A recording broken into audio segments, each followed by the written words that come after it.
Welcome back to Success Without Borders, Éxito Sin Fronteras. Today we have Luis Bustos accompanying me today. Um, I want to thank our sponsors, Encore Bank, for sponsoring us this show and this year with their great products from commercial banking to real estate to any type of loan and banking needs. Feel free to reach out to them at 303-429-0804. Again, Encore Bank, 303-429-0804. Luis, give us a little intro. Who are you? Why are you here today? Hello, hello. Well, welcome to myself, I guess. Thank you for having me on. To yourself? My name is Luis. I am a journalist here in Denver, Colorado. I've been here for about 10 years. I moved up here from down here from the mountains. I'm really passionate about journalism and truth, and I feel really passionate about documenting history as it happens, and that's kind of my big old thing. But yeah, that's a little bit about me. Okay. Oh no! She just broke her phone for those of us that are. Oh no, it's the socket. The socket. Frick. Well, and it was a gift. That's what's the terrible part about this. All for trying to go live on TikTok for you guys. Well, Luis, I wanted to introduce you. Luis is going to be on KUHS as a new reporter, new journalist. So today is the interview of Luis Bustos, so the community can get to know him. And if there's anything that you guys want to know about him, you're going to learn a little bit about him today. You're going to get to know him throughout this year. And he's going to bring a lot of good things to KUHS. So we're all excited here. Yes. What I really want to bring is a lot more people in here. I think there's so much, after working in the news for a bit, I can tell you that like so much happens in this city that nobody even knows about. You know, like when it comes to like artists and like these small businesses like making these big breakthroughs for like their own little markets, or I don't know, there's just a lot going on, and I'd love to bring you with me and bring them here to show everyone how cool Denver is. Well, have you been here all your life? I moved here in 2015. I grew up in excuse me. I grew up in Gunnison, Colorado, way out in the mountains. Okay. It was like my graduating class was like 60 something people. It was tiny, you know, but it was a good time. Not much breaking news. Sorry, I'm gonna be coughing again. You know, story of my life, being sick and going on live. Story of her life. She shows up to work. Every day. Work ethic, I guess. What is work ethic? Says the new kids. I don't know, Luis. Gunnison. Tell us a little bit about Gunnison. Where's Gunnison located? Oh my gosh. Okay, so it's like if you take I-70 towards the mountains for like 3.5, 4 hours, and you just drive over this like deadly pass, and then you make it there. It's this little tiny town. It's a college town. I almost went to school there, but there's not much happening for news in small towns. You know, it's America. But yeah, so it's a little tiny town. But when I want to say 5,000 people if you take out the university. So what are you talking about? There's a whole bunch of chisme and dirt. And everybody knows everyone. Como dicen. That was hard. Pueblo chico, infierno grande. No, for real. And like I remember that like the first drama that I remember growing up there. I was in like middle school, and a girl got pregnant, and the entire town knew. And I was like, this poor girl. And like in retrospect, right? Like at the time, you're like, oh, chisme, whatever. But like when you grow up and you're like, damn, that was wrong. Like somebody did that little girl wrong. Like there's just a lot of stuff that happens in little small towns that no one even talks about or knows about, because like everyone knows everybody and nobody wants to make the town look bad, if that makes sense. Like, yeah. But it's a mess. Like story of our lives. I think, considering I grew up in a small town in Mexico, and also in the San Luis Valley. Do you know where San Luis Valley is at? No. It's do you know where Amos is at? Oh yeah. Yeah, down south. Oh, okay. So I've probably been around there. But. Yeah, so everyone knows everyone, and just everyone's in each other's dirt. Everyone just knows everything about everyone. Right. And honestly, I feel like Denver's like that now too. That's the thing, is that like from the outside, you know, like since Denver's like one of the biggest cities in Colorado, everyone thinks it's huge. But like low-key, it's not. Like it's really not that big of a city. Like you can get from the top corner to the bottom one in what, 40 minutes? Yeah. You know, on a good day. On a good day. I was gonna be like at 1 a.m. with no traffic. No, for real. But like, yeah, it's a small town, and it's funny because like even like the news here, like there's like 5, 6 news stations, and they're all mostly owned by like the same companies too. You know, like yeah, but we're not. We're independent here. Just, you know, we are independent. Um, Tell us a little bit about that. Actually, I did not know that. That all the news stations are pretty much owned by the same companies. Yeah, there's two really big companies, Nexstar, and I forget what the other one is. I should know this. Huh? This is like where I hunt for jobs. So yeah, there's Nexstar, and then there's the other guys. It'll come back to me in a minute, but yeah, they own Fox, and I think there's a big scare right now within the journalism community in Denver because their Fox is trying to buy Nine News. Huh. And if that happens, like there could be, and that happened a few years ago with Denver 7, I believe. And when Denver 7 kind of merged into Fox 31, it kind of, people end up doing double jobs, and you end up losing a little bit of the soul of the publication, I would say. It's just like when it gets merged into another bigger one, and that's kind of a bummer, I think as a person that loves the city, I want stories looked at from different angles. I want different groups of people with different perspectives to talk about it and show us like what's really happening. I think it's really easy to look at a police report and say, oh, this is what happened. Let's go publish it. And run with it. Like, there's so much more that the city deserves. But there is some great work happening now. Definitely. I think one of my favorite journalists in the city right now his name is Vicente Arenas. He's at Fox, and I don't know if you've probably seen him online. I think so. He's Yeah. huge. And he actually helped me a lot when I was like coming into the industry, because like before that I was a college kid. I was like doing restaurants and like random jobs anywhere left and right. And he kind of helped me establish myself in that sense, because it's like this weird dance you do, because you're like, I need you to trust me without hiring me, but you're not going to trust me until you hire me and I can show you. So I don't know, it was interesting. It's been an interesting few years in Denver, that's for sure. Okay. We went from Gunnison to the media being controlled. Oh, wait a minute, what?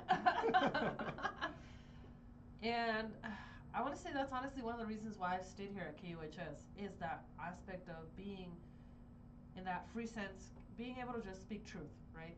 Bringing the news and just being honest, transparent. And I think that's going to be a great asset you're going to bring to KUHS as well, right? It's bringing that, I want to say, that other side of the coin with that transparency and clarity for the people out there. Yeah, and I think it's really important. Like, I'm a human being. I'm just gonna be a one-person show. You know what I mean? And it's like when you go see those one-man plays where they're like playing all the different parts of it. And I just want y'all to know that if I make a mistake, I'm gonna tell you straight up, and we're gonna fix it. Because I think one of my biggest pet peeves is when somebody like takes a lie and runs with it. You know what I mean? And that isn't even like a lie on purpose. Sometimes it's just an error. And give me an example of that. Okay, so I want to say 3 to 6 months ago, there was a case that the Denver police posted about on Twitter, and it was like one little tweet, and there was a person that was found hung by their neck at the park. My understanding, this was like in, I want to say, North Aurora, kind of where Aurora meets Denver, and there was just one tweet about it. There was no information, and nobody wanted to ask any more questions. And before you know it, it turned into like, oh, he's a Hispanic man, or he's a black man, or ICE did this, or there was a gang. And when there's nobody to ask for further questions, it kind of fizzles out into imagination at that point. And that does not help anyone. That doesn't help the victims. That doesn't help the families. It doesn't help the police if they're, pursuing the case. Like, it's just takes everyone down the wrong highway, right? Like, I always say, like, if you're like, for example, like, if I'm driving from Denver to California and I take the wrong turn and I end up headed towards San Diego, what do? Do you just go to San Diego? No, you turn it around. You correct, and you come back. Well, that's the right thing to do, I think. That's the right thing to do. That's also the more expensive thing to do. But in a world of misinformation, right? Mm-hmm. I feel like it just happens everywhere. In all the industries I've seen, I coach, I've worked in, everything is full of misinformation. Yeah. So I think if we have people out there that are committed to giving out the correct information, or at least asking questions. I was watching a video this morning, and it was literally talking about, hey, I'm giving you this information about, it was a history lesson. I love history because that's how you know your future, guys. History repeats itself. Let's figure out our history so we can know where our future is going to be at. And it goes back to that. What history has been contained, edited, or not even shared with us just to control the narrative? What do you think? I think that's really interesting to think about, and I forget where this came up the other day, but somebody was talking about how like, um, reflecting on how we're gonna talk about COVID, because I already see like people talking about it like it was just like, oh, we were just in the house for a few weeks, like, but like, you know, like it was a long, what, year and a half? Yeah. It was, and it's just really interesting to watch in real time that like, but like on one hand, it's just like it felt like it was so long ago that like, does it matter? And is that fair? Is it fair for me to say it doesn't matter for the people that, you know, aren't here because of COVID? Like, it's just really interesting to think about how like history is like, what's the word I'm looking for? It's like the paper towel thing, right? When, I know people talk about this when they like lose weight. It's like when in the beginning you take off a paper towel and it doesn't make a difference. By the end of it, you take one and it's like a third of it. You Yeah. know, like, and I think the closer you are to the center, the bigger everything feels. You know, the more impactful it feels. But, and I remember feeling like that during the first Trump administration about feeling like, oh my gosh, this is crazy. I can't believe I'm living through this. And now I'm just like, I did that. We're doing it again. We're doing it again. But, And yeah, I agree with that. Well, what do you think? Let's take it back a little bit. Why journalism? Why did you pick journalism as a career, as a pathway? Well, I mean, honestly, I come from like a family of journalists. My uncle used to work for Channel 44 in El Paso. Okay. Um, Saludos al tío. Saludos al tío El Paso, mi gente latina. But yeah, no, and I've always loved writing, man. And I think it's really funny is that like I'm not very good at anything else. Like I'm not good at math. I'm not good at like science or chemistry or anything like that. But I can talk and I can get to the center of why something matters. And I think that's always been a skill of mine. I think as like an immigrant growing up in this country, like you want to understand everything. You know, like nothing makes sense why people do certain things that in my culture are like weird or rude.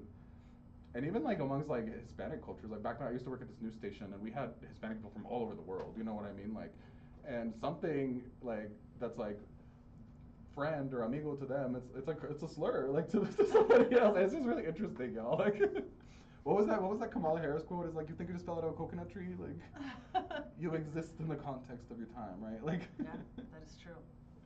That is true. Okay. And I don't know what are the biggest struggles that you've had so far in this journey? I think being taken seriously. Okay. I feel like I can talk about this forever, but like I feel like I think that anyone can be a journalist, but not everyone is, if that makes sense. Like, and I feel like with everyone having their nice little phone cameras now and their gimbals, like I think like what happened in Minnesota with this like Nick Shirley guy. We got someone in Minnesota. Selma's on here. Hey Minnesota, we're rooting for you. Whatever, just you got it, girl. Seriously. No, like the Nick Shirley guy, and was there fraud? Yeah, you know what I mean. Of course, like there was definitely credible fraud, right?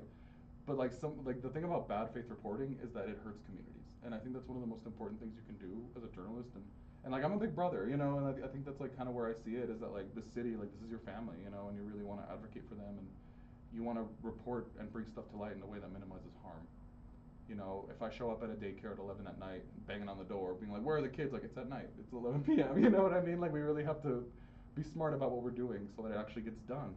You know, and the frustrating part about that whole thing with that fraud case is that now it's going to muddy it up even more. And there might be even room for more fraud because, you know, as a journalist, you got to cross your T's and dot your I's, right? Like, you got to do stuff right and do it once. Yeah, yes, I want to say that's the ethical way to do it, right? But in the day we live in the day to day, in the world we live in today, and like you just said, that everyone has a camera, everyone can be a journalist, and everyone that I want to say has the guts to even get themselves in front of a camera. I see the power, the intention out there to grasp power. Does that make sense? No, it does. Because like these days, like what's really weird after like the last election, everyone lives in their own reality. You know, it was like that before, but it's like even bigger now. You know, whereas I can go report on like a car being parked wrong, and somebody will report about how the car is stolen and something. You know what I mean? Like it's just like it exists within its own little bubble, right? So if I have this giant audience where I can tell them this is what's happening, it's what's happening, which is weird, right? Like I could honestly say that is one of the reasons why I hold back. Why I hold back on doing lives, on doing any of these things, right? Is giving out misinformation and I don't know, steering the pot, I want to say. Yeah. Because again, it's a lot of responsibility that we have on our hands, and it's a big deal. And I don't think people actually put that into context or perspective. Right. For example, I can give you, I'll give you an example that I was actually I wanna thinking hear. about this morning. It was funny. I have a lot of life experience and a lot of childhood trauma, as we all do, right? And part of, I want to share that with the world, but then a lot of it's like, oh, I'm going to hold back because my parents might get offended by it. But I'm like, but it's real and it happened. So where do you draw the line, right? That was literally a thought that I was having right before we started the show was, where do I draw the line and where do I say the truth? Because my truth might not be their truth, but I still lived it and my truth doesn't get watered down because their truth is different, right? Or because they have explanations for doing what they did, or whatever the case may be, and not judging them, but it's just that, right? So it goes back to the same thing of this journalist, right? Whatever his truth is doesn't mean it's the total truth. It might be bits and pieces of the truth, but do we ever really, and it was, and just in a personal context, do we even actually stop to think about the other side or how our actions are going to affect our siblings, our children, you know? Let's put it, when people are out there getting extras, so I heard earlier the other day. How is that going to affect the other parties, right? And all the other people involved? How is lying on the internet and giving false information going to affect the other people? Sometimes we just do it for the likes. We do it for the information. Right. What are we actually doing? Are we just doing it because we're so desperate for attention, or are we actually doing it because we care? And I don't think people draw the line. You know, to a certain extent, it's money. You know, and there's a ton of Money. yeah, no, there's a ton of money in information, right? But like even in Denver, I follow like I want to say 5 or 6 different like independent media people, I guess you could say. But like for example, like there's this one guy in Brighton where as soon as what was it? There was like the shooting that happened a few months ago. They couldn't find the shooter. He was taking photos from the city that it happened in, and he was saying, "Oh, this is in Brighton, Colorado. He's in Brighton, Colorado." He's just freaking people out, and of course it's going viral on TikTok. Everyone wants to see it, and when I reached out with it to him about like, "Oh, do you have more information?" He wanted to charge me for it. And it's just like really interesting how it's just like, oh, you want to help your community, but when it comes down to it, you got to help yourself first, you know? Right. If there's a shooter in my neighborhood, I'm telling everyone for free, like, hello. Right, and that's uh, it's tough, right? And it's kind of, I guess the sad part is, again, some of us are trying to keep it real, and I had a guest the other day, right, where it's like a lot of us that are trying to do good hold back. We hold back because of our values, our morals, right? Our ethics. We wanna be able to give correct information, and then you just see people out there just not caring. Oh, here, do this, do that, lying, giving false information, Right. and it's just not even about news. It's products, it's services, right? It's everything. Spectacle. Yeah. Spectacle, like really. Yeah, and I think that's something about that I'm really looking forward to about my show. And it's like also kind of hard to act in the sense of like I'm a reporter interviewing you, because for example, if somebody comes in here and they're like making all these points and arguing about these things that I believe in, I can't be like they're right. Everything they're saying is right, you know, because that what service does that do to the other people that disagree with me? You know what I mean? I'm just like throwing them out the window, and that's not fair to anyone, you know, because I think facts are objective. They're in the middle, even if no one wants to admit it sometimes. Well, I always have this rule, right? Especially when I believe in something, it's there's my truth, there's your truth, and then there's the truth. Right. Right? Because I don't know if you've seen this video where this, I think it's a class. I don't know. I watch a lot of information. And I'm sorry that I don't give credit where it's due. But whoever wants to give themselves credit, by all means, is there's this ball. It's an experiment, and you're on the other side. I'm on this side, and on my side, I see the ball is black, and on your side, you see the ball is white, right? And then on the third person, they see it's halfway.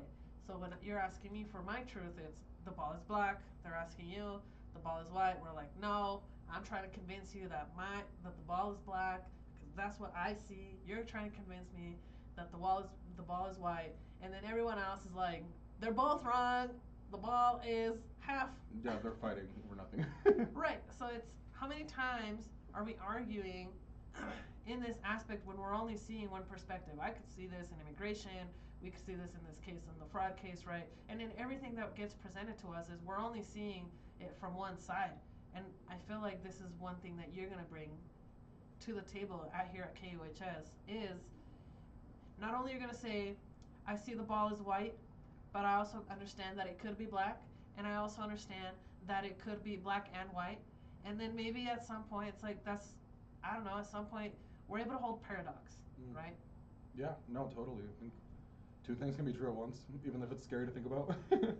I've been able to see in context, right, considering the whole coaching thing is, I've been able to see 5 truths at the same time be true about the same thing. And that was overwhelming. You're like, holy smokes. Yeah, I think that's kind of like, I see what you're saying about overwhelming, but for some people it's just scary. You know what I mean? And I think that's why there's so many people that like, they only listen to this person for the news, or they only do this, or they only trust this, or because like, being like not knowing something is really uncomfortable, and then like knowing that you know something that you didn't before, and it's been like informing your life and your decisions, like that's scary to look back on. It takes courage, you know, like and I know I've definitely had to deconstruct beliefs and, you know. Tell me the most recent thing that hit you like un balde de agua fría, that you were like, oh smack, I was wrong about that, or oh man, I see their other side's perspective. Let me think. That's a good question. Because I've had a lot of those. Yeah, I mean, I guess the most recent one is definitely like the Minnesota case, but like I guess going back before that, like let me think about something new and fresh and interesting for this episode. Let me think. I think like one of the things like finishing college that I kind of had to realize was like your degree is basically like it's not worth anything unless you do something with it. You know what I mean? Like, and I think like for a lot of people that are like trying to finish school, they're like, as soon as I get this degree, they'll call me, everyone will hire me, I can finally do what I want to do. But then you finish and you're like, all this work that I was doing, that's the value. You know what I mean? Like being able to sit down and write a paper, go interview somebody on the street without feeling nervous, like that's what you're actually doing. You know, and I think so many people prioritize like, and I say this as like I have friends that never finished college, but they're still working in the things they love, you know, and I think recognizing that so much of, I guess here what the root of what I'm saying, so much of what we do is ritualistic. You know what I mean? Like from like, for example, a graduation ceremony or a wedding. Like it's all, you're betting it all on this like moment that you're like thinking like this is like the recipe that's gonna cook this for the rest of my life, right? Like, but in actuality, it's like you're making a commitment, and I think that's kind of one of the things that I had to unlearn recently is that like. I think I was like 3 months out of college and I applied for like 100 different jobs. I was ready to move to Kansas for this position for like $5 an hour. Like, but I was like, you know what? No, I need to recognize that my own value comes from myself and not from, you know, this piece of paper that was $50,000. Well, you say something. You put it in a degree, right? And I think for everyone that's listening to us and myself, and let's call it happiness, right? We always put happiness one step ahead of us. It's always out of reach. It's always when we find the woman, find the man, find the partner, when we have a kid, when we graduate, when we meet a milestone, when we buy a house, when we find that perfect job, right? And at some point we just keep looking and looking and looking and looking and just running after things, and we never achieve them, so we never ever truly get to experience happiness.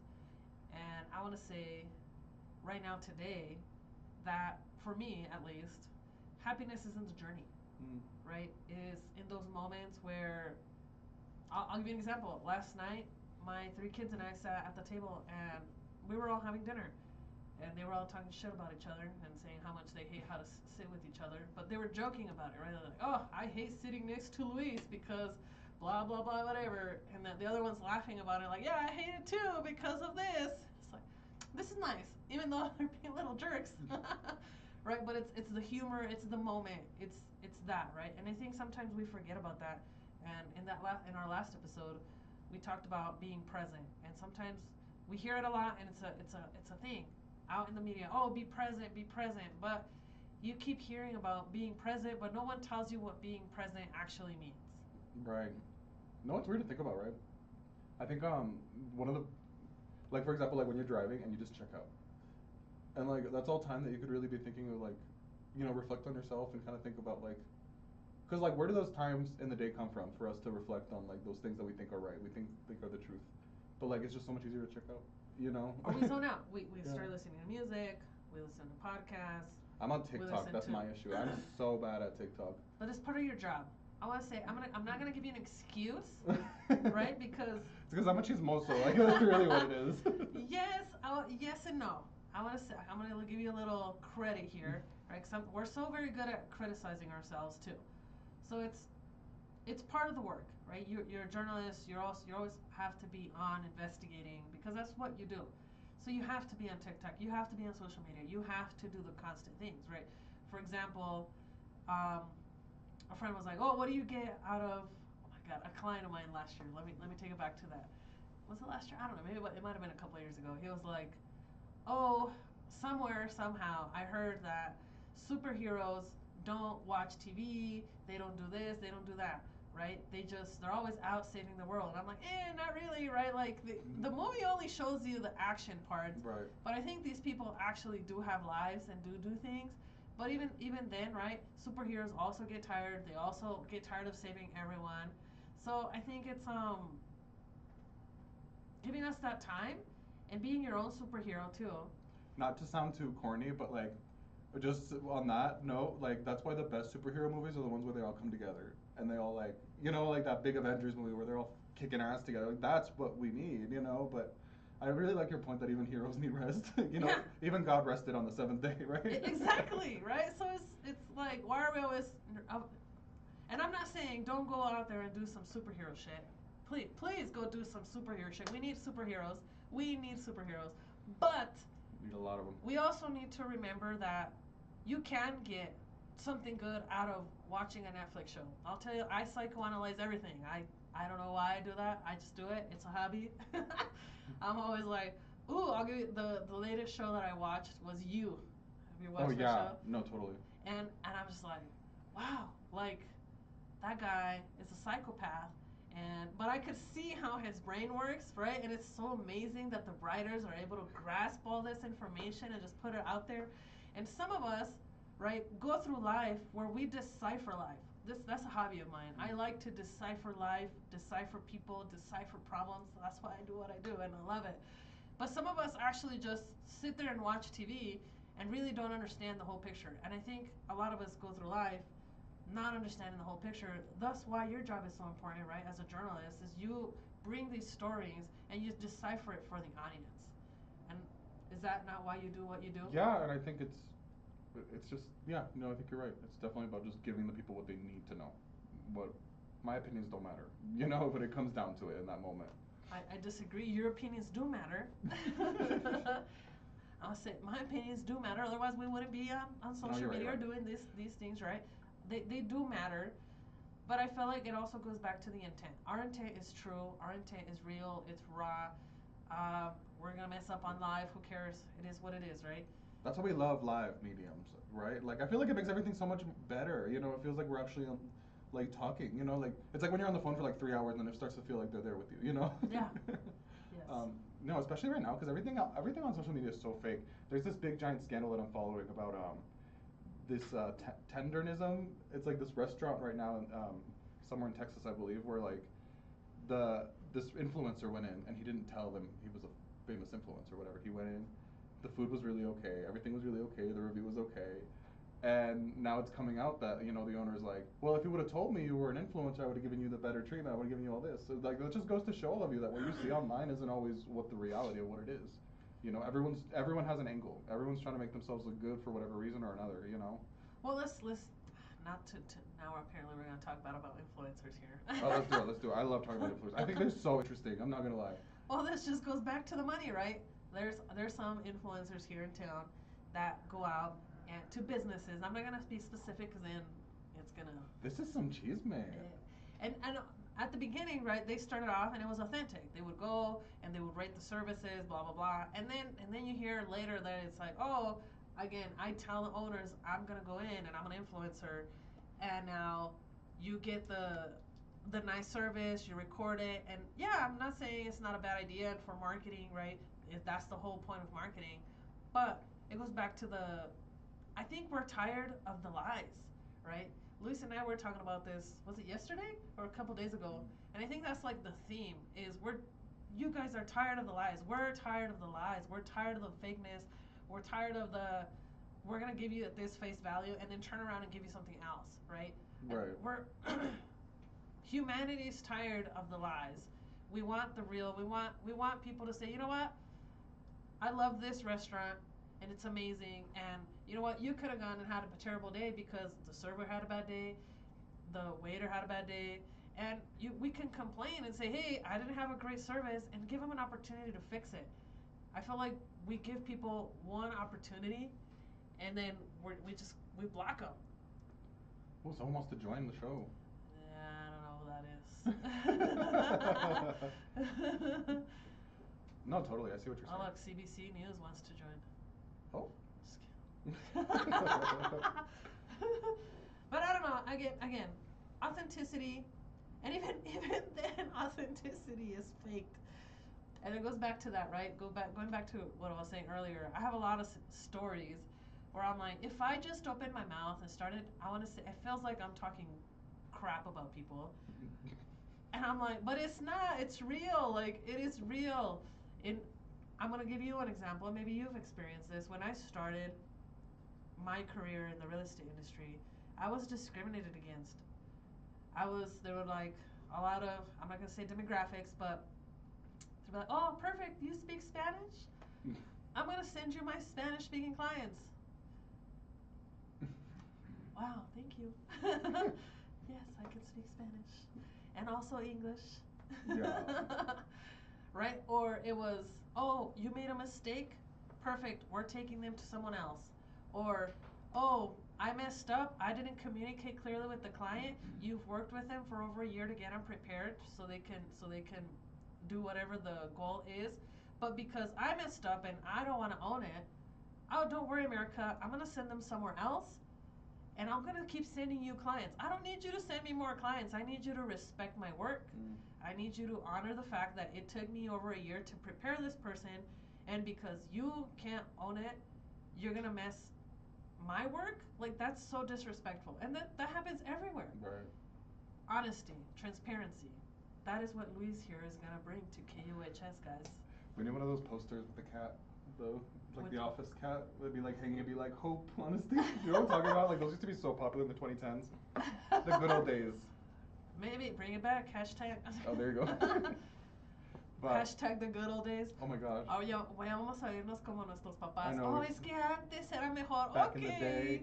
But I'm telling you, the internet was so much better back in the day. Like, you could just go, like, look at all these little websites. Everyone had, like, all these little things that everyone cared about, right? But, like, nowadays, it's just, like, trash, AI, trash, like.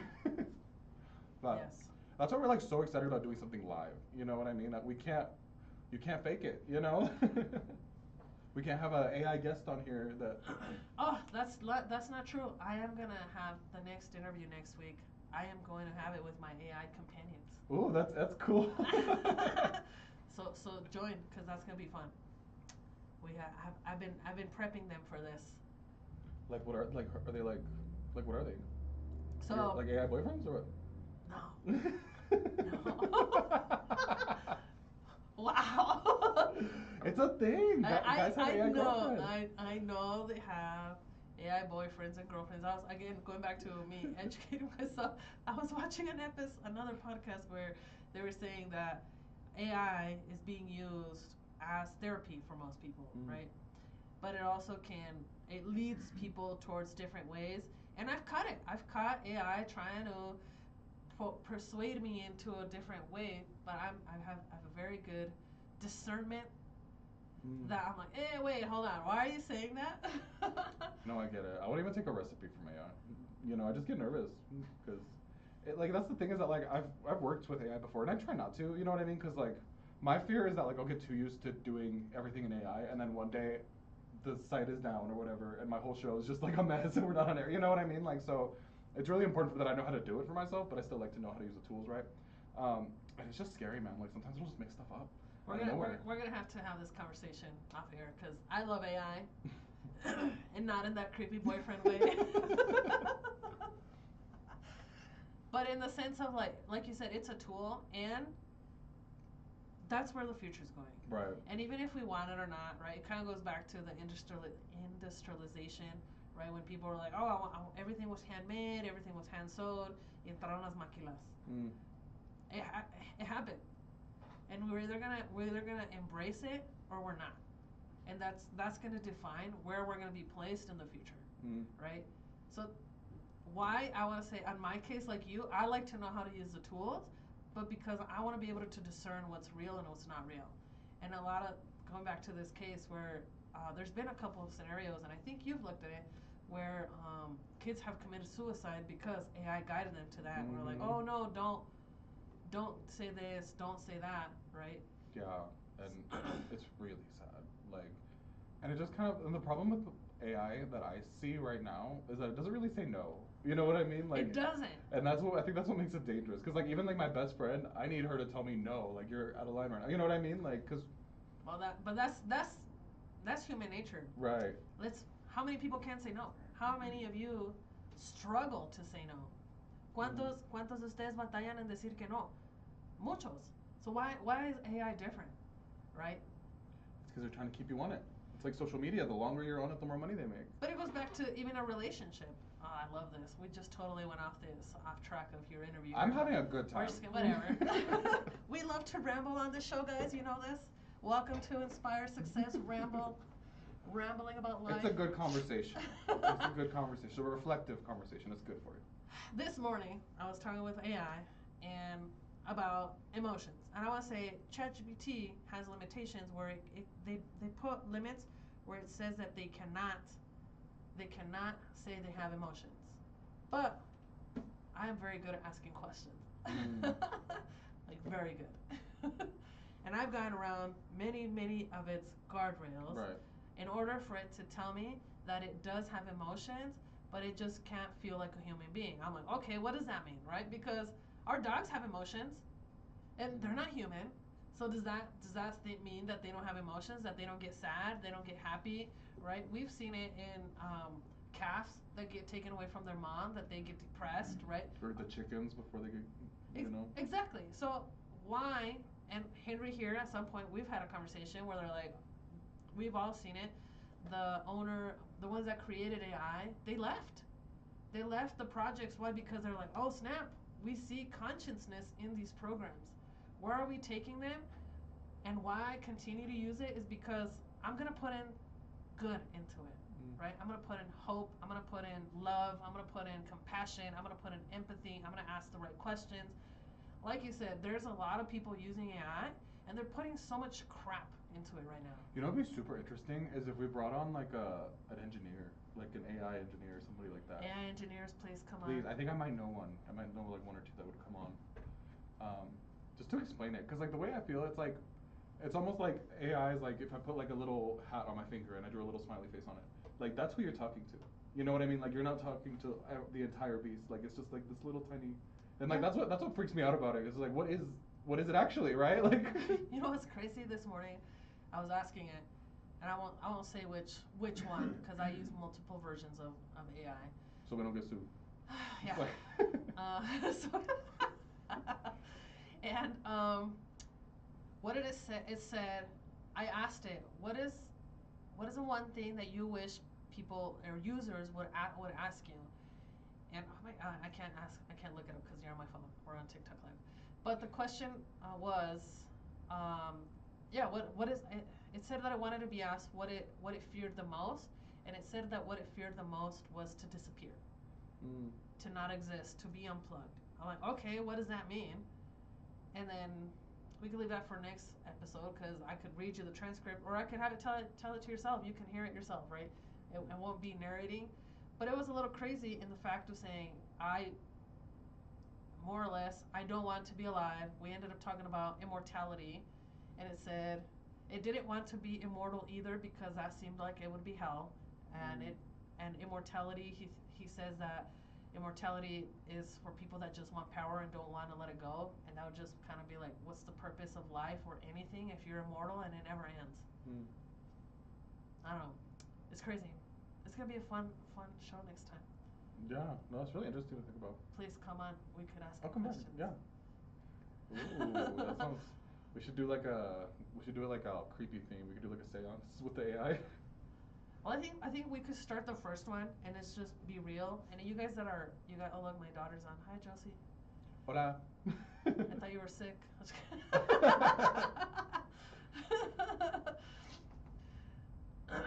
But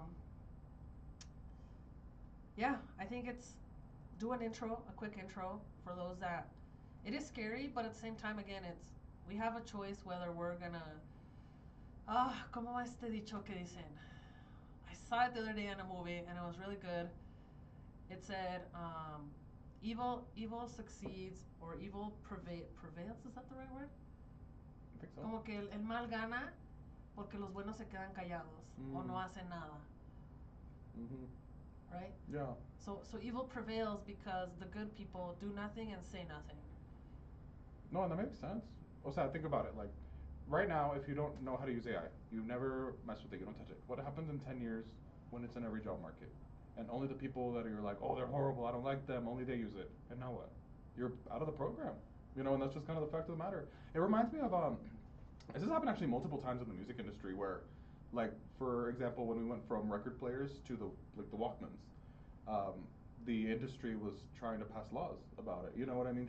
Trying to keep the record player, trying to make that the main thing, but that's not what the people wanted, right? Like, and so eventually, all this money that went into lobbying Congress, X, Y, Z, to make sure this didn't happen, happened. Why? Because the people said it was going to happen, and it seems like the people have decided we're going to use AI. Right. So, I don't know. It's just it's a really interesting. I could talk about AI for hours without even understanding it. Like, that's the crazy part. Like. Well, this just goes back to that again, the industrialization, right? Or us changing. The world's changing at a rate that we can't even comprehend, and it's going to keep changing, and we better be prepared for it. It's getting faster. I feel like it's changing. It's changing faster. I'm getting older. Right. Right now we're here. Tomorrow we've jumped 10 years in the future, and we don't even know or comprehend what's going on. That's how it feels sometimes. So again, we either get on the bandwagon or we're not, and truth be told, the poverty and rich. Oh my God, ¿cómo se llama? The wealth inequality divide. It's gonna get bigger, right? Yeah. What's gonna happen when your job becomes obsolete? Right now, a lot of admin jobs are out of the window, and big companies aren't hiring. They don't need you. And it's even happening in the journalism industry too. There's full boards now, you know, that can run the audio, run the teleprompter, run the graphics. That's 5 jobs right there, and then it just became 1, you know, and it's happening really fast. And I think at this point, trying to fight it is like a losing battle. So you got to pick your battles and make sure you live to fight another day, right? Like, but. Well, we said no conspiracy theories, so I'll keep my thought. I want to hear it. No, I want to hear it. No, I can't. I want to hear it. It's not too late. We still have time. We still have like 20 minutes.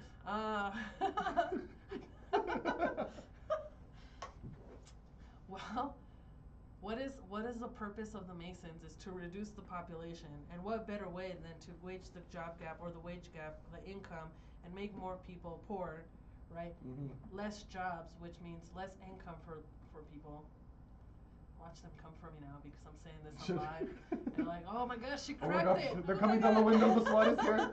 We all hear my crazy conspiracy theory. And just when I say this, just know that like conspiracies and outlandish conversations like this do not inform my reporting. I'm just focused on the facts when it comes to that.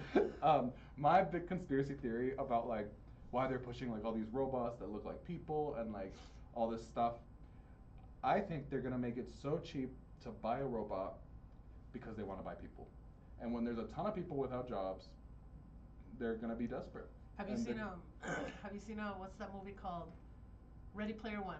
Yes, no, kind of like that. Oh my gosh, that's so funny. No, literally exactly like that. Like, I really think that like so much of like what we see now in our current politics, it like is really parallel to like the Gilded Age in America, where like these rich people were rich enough to literally buy everything that they could and anything that they could, and we're kind of at that point again, you know, and it seems like there's been a really long coordinated effort through certain political parties in our country to disenfranchise poor people even more and more and more every year, either through technology, policy, just straight up police brutality, you know, like let's just be honest about it. And so volvemos a lo mismo, la historia se repite. Yeah, and I think it's the best thing. Slavery is right around the corner, guys. Oh my gosh, no, and for real, and like especially what's happening with like people are disappearing, and America's a scary place right now. Like if people around the world aren't even coming for the World Cup, you know, because why would you come here? This is scary, you know, and I think And I think about that every time I like. I did not know that. Yeah, because the World Cup is supposed to be in California, I believe. Okay. And yeah, and so I just think it's really scary right now. And but we have listeners right now. Oh look, Russia's listening to us right now. Russia was popping. India, Tanzania. I've never seen that actually. I've never seen Russia up there listening to us. Oh, That's hey crazy. Russia, what's popping? Yeah. Are you guys gonna come? I don't think like Russia. I don't know if you'll want to come to the World Cup. But like to be honest though, like I feel like America's just like not very like tourist Hey, not friendly. me, the country. Not her, America. Let's clear this up. Not me, the country. Okay, that's the thing is that like America's really fun to visit, but like it's not very tourist friendly because there's not that many trains. Like there's not that many buses. Like you need to rent a car, and if you don't know how to drive, like a lot of European people, like they don't need to know how to drive. Why would they? Like Yeah. some of those big major cities are like the size of Denver, and they got like 50 times the buses. I don't know. The U.S. is a whole beast within itself, y'all. Actually, that reminds me. Have you heard about? This is so off topic, but have We're you off heard topic about? already. We're already here. We're having a good time. Have you all heard about like the pickpocketers that are getting like beat up by Americans in Europe? No. Is that like apparently like I don't. My understanding of pickpocket culture is that like it's almost like kind of like victim blaming over there. It's like, oh, you shouldn't have gotten. You know what I mean? Like nobody really gets upset at the pickpocketer guy, but you know how Americans are. Like.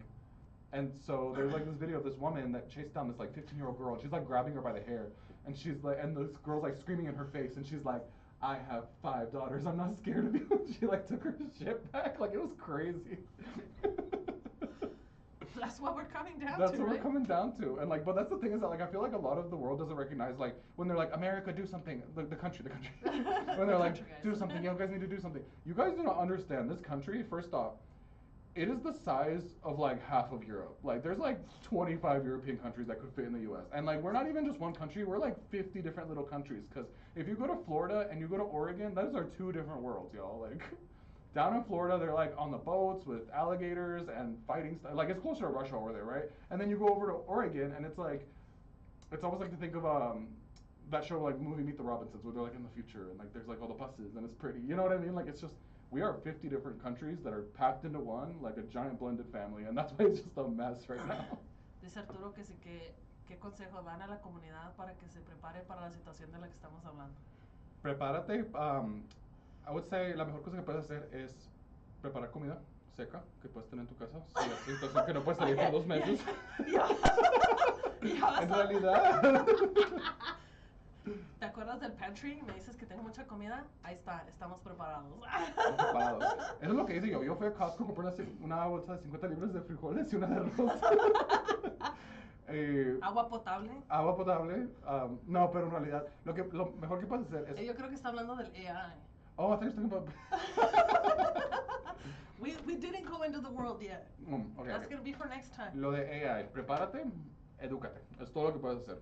O sea, si tienes una situación que estás contra o para usar o pro o contra, necesitas tener el lenguaje para comunicar por qué está mal. ¿Por qué necesitamos un humano haciendo esta arte, por ejemplo?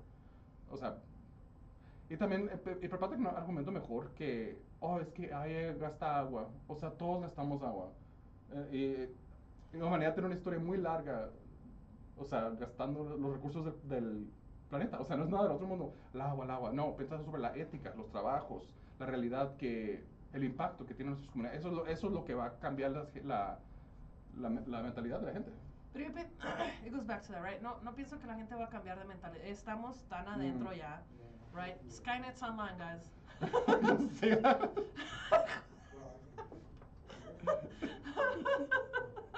Now they're gonna come get us for sure. Ya va a llegar el. Chin, ahí viene, se escucha el helicóptero. Ahí viene el Arnold. Para los que no sepan qué es Skynet, son los de la película de Terminator. Se pasan.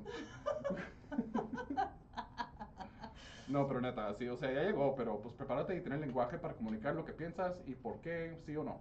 Like, at the end of the day, that's what it comes down to.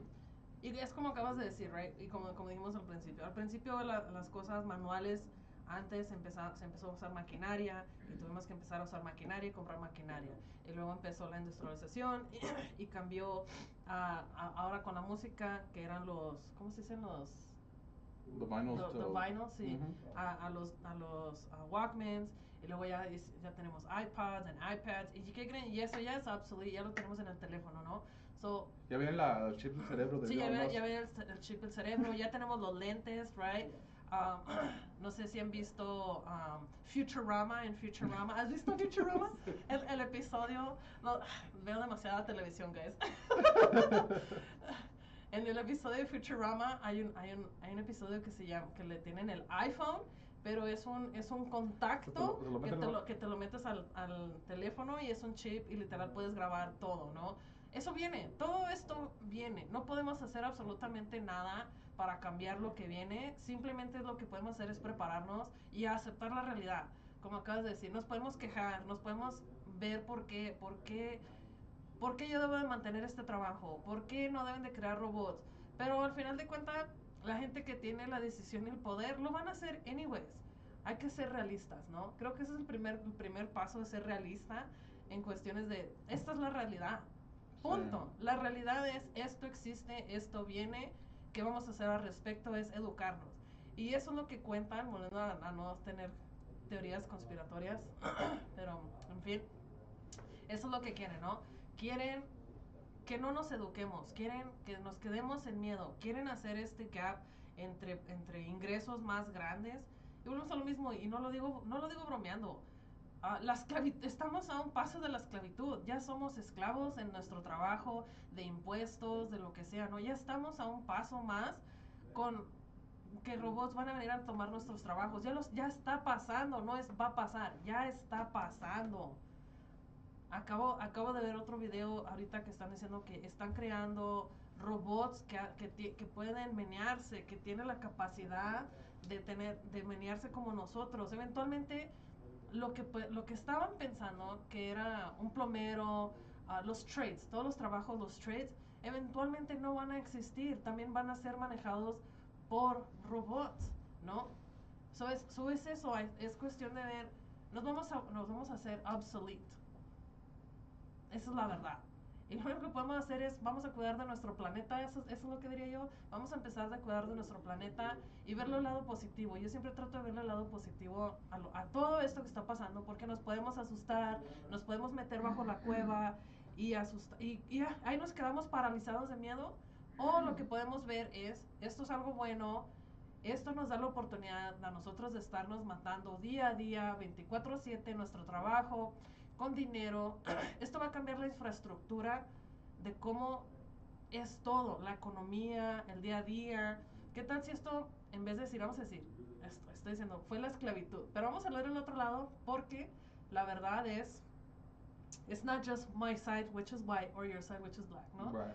Hay que ver el otro lado en cuestión de decir, ¿qué tal si esto es algo bueno? ¿Qué tal si el hecho de que AI y robots vengan nos ayuda a salvar a nuestro planeta? Y no es la primera vez que digo esto.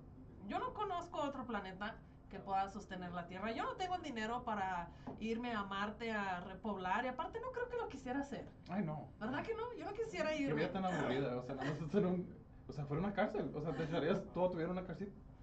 Exacto. Yo diría podemos ver el otro lado, y el otro lado es, nos unimos más como seres humanos.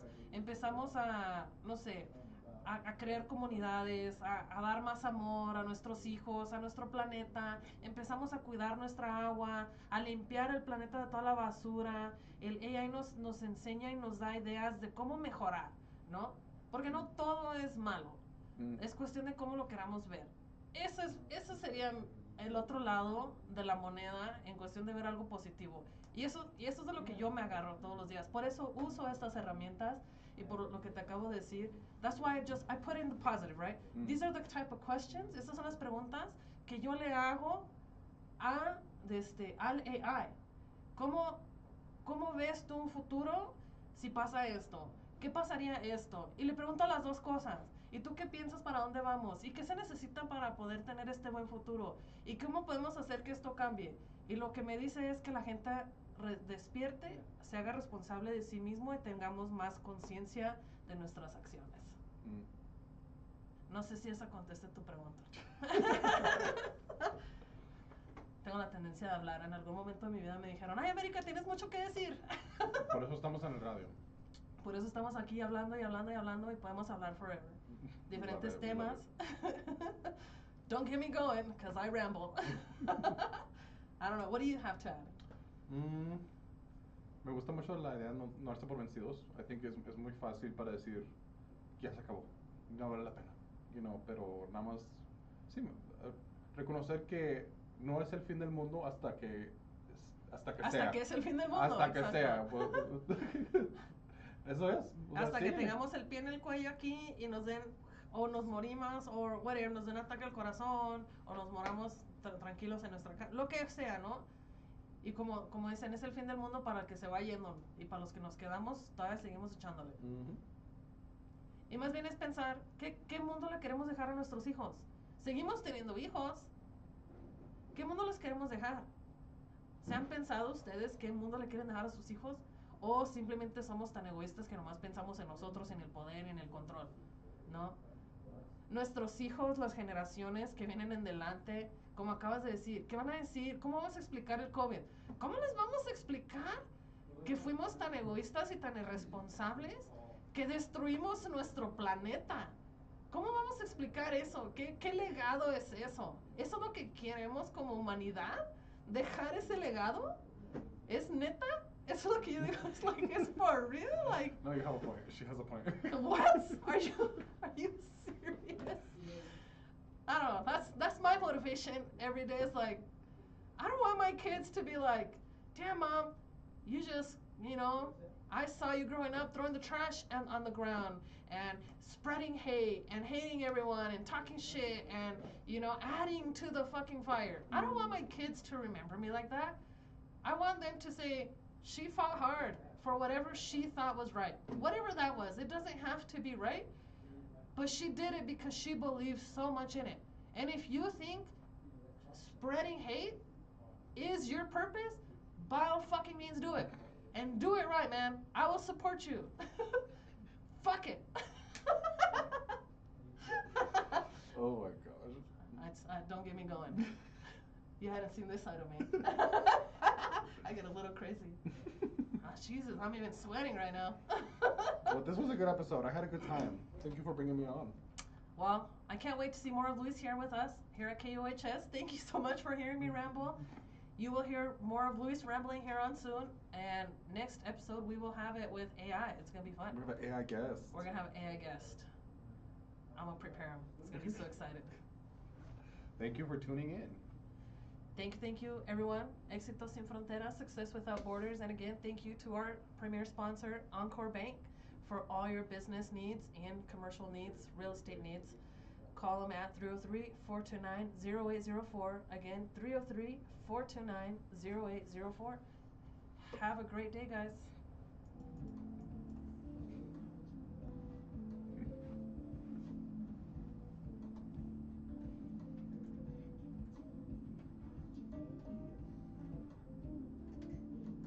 Oh, we're still live. Henry's at the back. You live on Facebook? Yeah. Hello, Facebook. How are we doing today? I just turned off the mics, I think. Oh, okay. I don't think they could hear us.